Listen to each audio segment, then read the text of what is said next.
the man who started it all, the father of Quezon Science High School, the governor of the province of Quezon.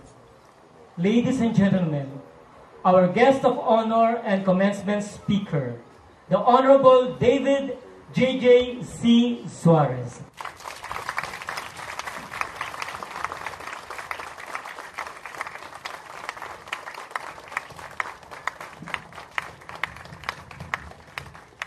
Mari na po tayo magsiyo po.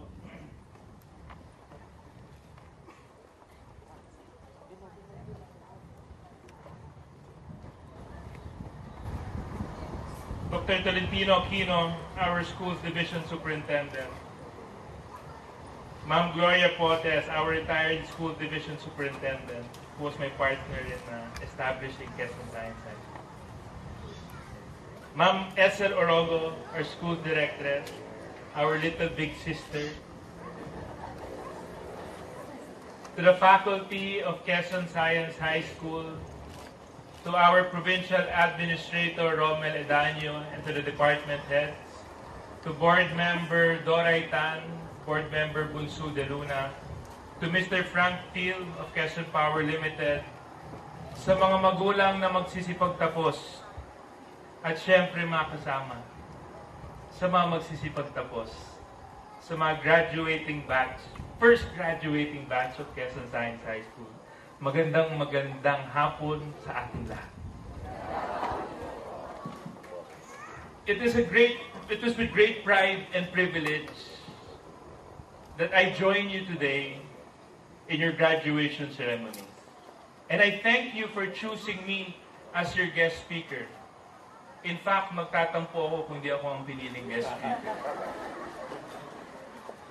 But other than the joy and privilege and the honor that I feel, allow me first to thank the parents who entrusted their kids to study in this institution. Sa mga magulang po na nandyan sa likuran, nung hindi pa po kilala at proyektong bago pa ang Quezon Science High School, nagtiwala po kayo sa amin. Ipinagkatiwala niyo po ang mga anak ninyo na maaalagaan sila, matuturuan sila ng maayos. At kung hindi po dahil sa tiwalang ipinagkaloob niyo po at pinaaral ninyo ang inyong mga anak dito sa Quezon Science High School, hindi po ito magiging isang realidad. Sa mga magulang, maraming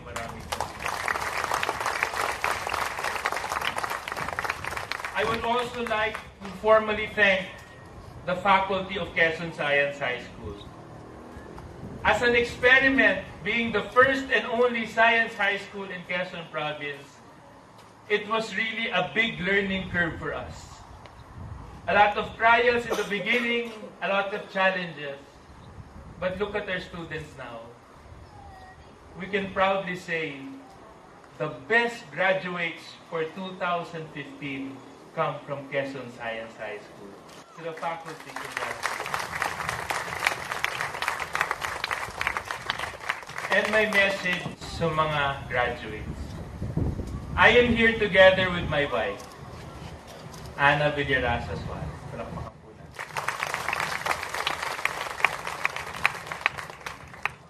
Ana and I only wanted the best for you.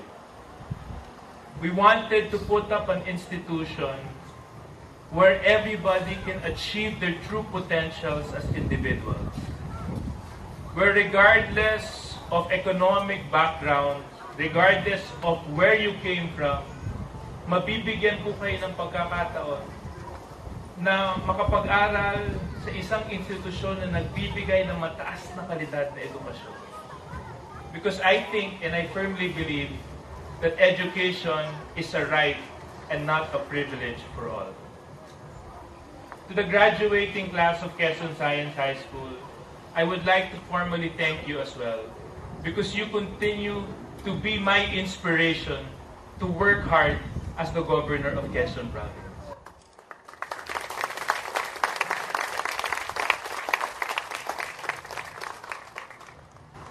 Kung meron man isang regular event sa taong-taong State of the Province Address ng punong lalawigan, ito po ang pagkilala ko sa Quezon Science High School. At hindi rin po nawawala na tuwing magbe-birthday ako, pupunta kayo sa Kapitolyo, gugulatin ninyo ako dahil nandun kayo sa baba, handang maghandog ng awitin para sa akin. But one of the most touching gifts that I received for my birthday this year was an envelope filled with personal greetings from the students of Quezon Science High School. So to the Quezon Science High School students, alam kong napakarami ng pinagdaanan natin. Nung dormitory, nasa 3rd floor pa, wala pa yung bagong building natin. Tinangkang pagnakawan tayo at pasukan yung ating paaralan. Bumagyo na nilipad yung ating bubong, tumutuloy yung ating computer laboratory, yung CR natin barado. But these were the trying moments of Quezon Science High School.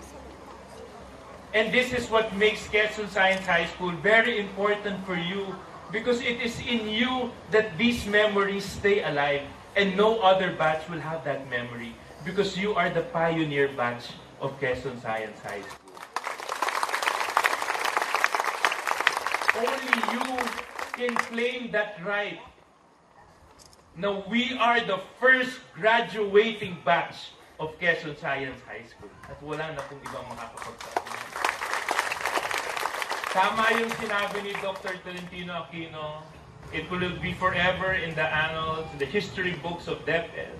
It will forever be in the annals, in the history books of Quezon Province, that your names, your 71 names, was the first batch of Quezon Science High School. At kanina nung nag-uusap po kami ni Ana, ang isang pakiusap ko po sa kanya na pet project is to come up with a learning knowledge garden.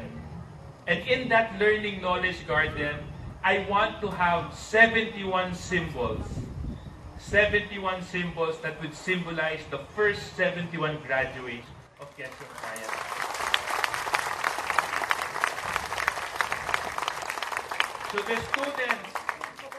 So the students of 2020, 2035, 2055, to 156.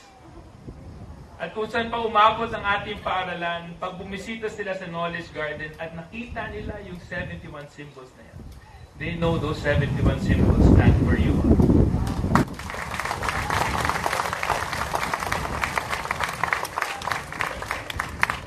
So make sure your symbols shine bright, because that stands for something. Part of my speech, I would like to share with you some of personal events in my life in preparing for my speech today. And in preparing for my speech today, I listened to the speech of Steve Jobs. Kilala niyo naman siguro si Steve Jobs. His commencement speech sa Stanford, I think that was 2006. In his speech, sinabi niya, in life, there are always dots. And you have to be able to connect those dots to be able to determine who you are as an individual. Because it is very important to you to find out who you are, because who you are will determine who you want to be, and who you want to be will determine what you would love to do, which will eventually determine your satisfaction as an individual. My dots in life was in public service. At may kwento ko po sa inyo. Paano ko po nalaman na papasok ako sa paglilingkod sa ating mga mamamayan? Nung grade 4 ako, may isang araw daw na umuwi po ako at nagpabili ako ng 2 balot na tasty bread sa aking magulang. Tinanong po ako ng nanay ko kung bakit ako nagpabili ng 2 balot ng tasty bread. Alam niyo naman po yung tasty, yung sliced bread, ano? Ang sabi ko, magpapagawa ako ng sandwiches para sa mga classmates ko. Pinayagan ako ng nanay ko. Kinabukasan, nagpabili na naman ako ng 2 balot na tasty bread dahil magbibigay ako ng peanut butter sandwiches sa mga kaklase ko. Nagtaka na po ngayon yung nanay ko, bakit ba nagpapabili si JJ ng tasty bread at bakit siya namibigay ng sandwiches sa kanyang mga kaklase?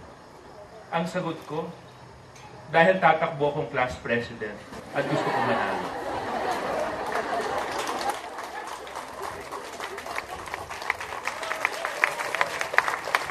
I was grade 4.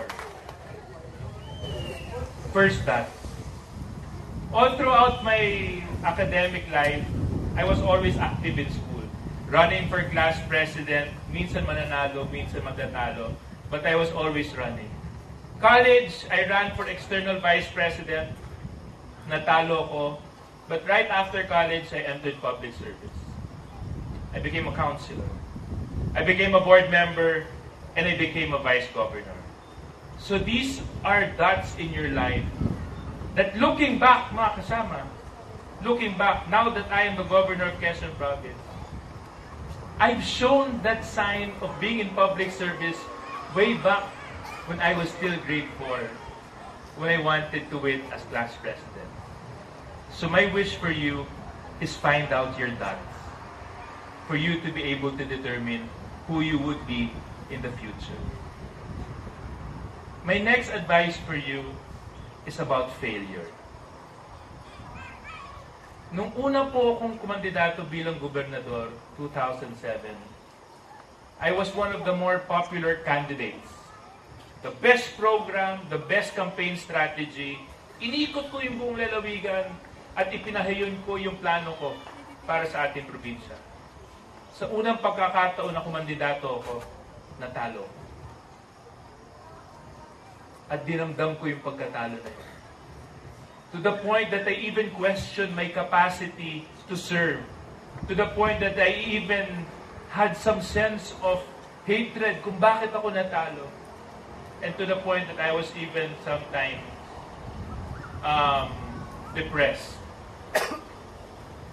But it was during that time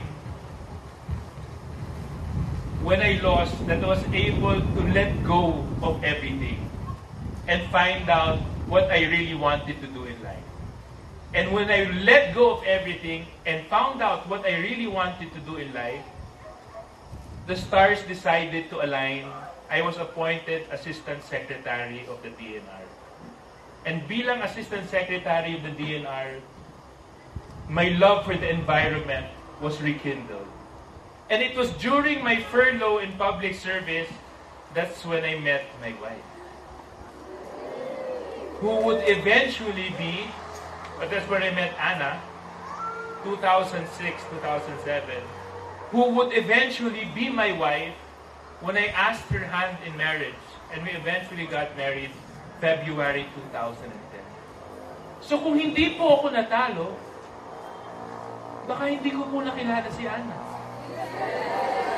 Totoo lang. Totoo lang.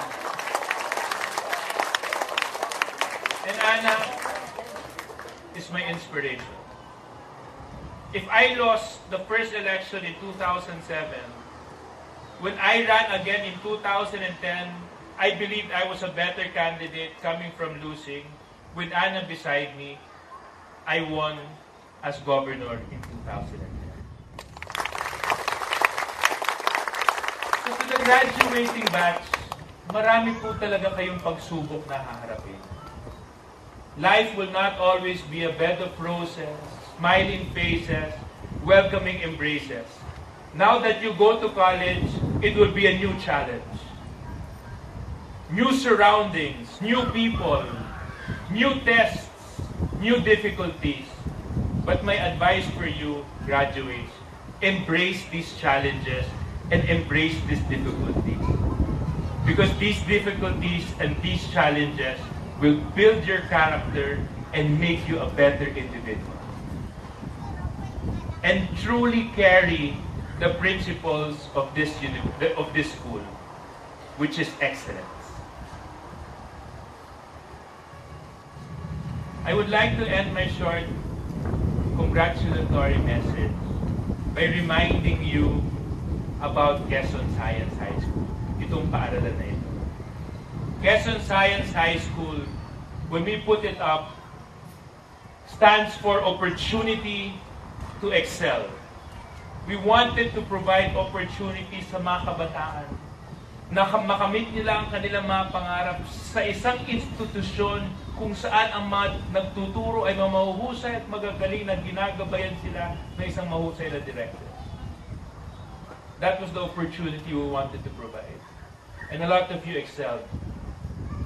Excelled in regional awards, excelled in numerous competitions, proved yourself worthy as graduates of Quezon Science High School.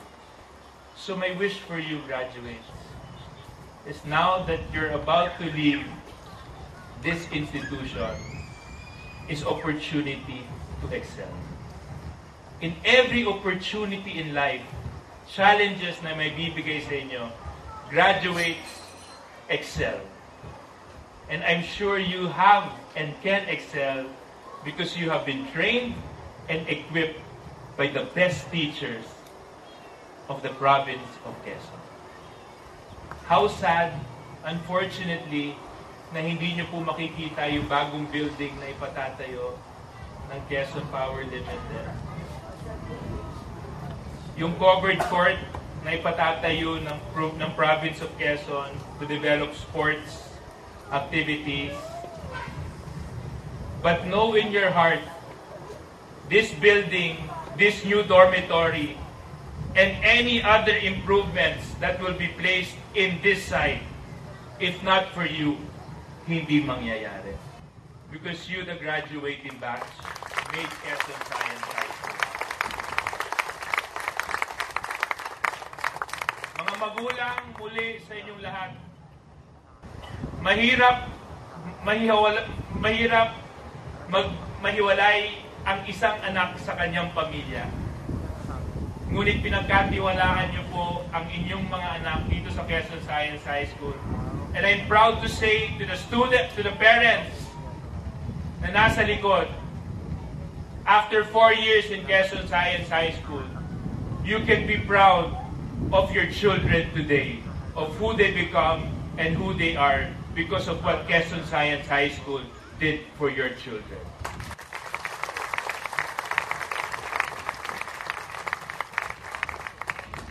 So again, mga kasama, the graduating batch, to my inspiration, to my 71 adopted children, congratulations. And congratulations. And looking back, when I'm eventually 71 and 85, this graduation, March 28, 2015, will be one of my dots in my life when I connect my dots. Maraming salamat po at mabuhay tayo.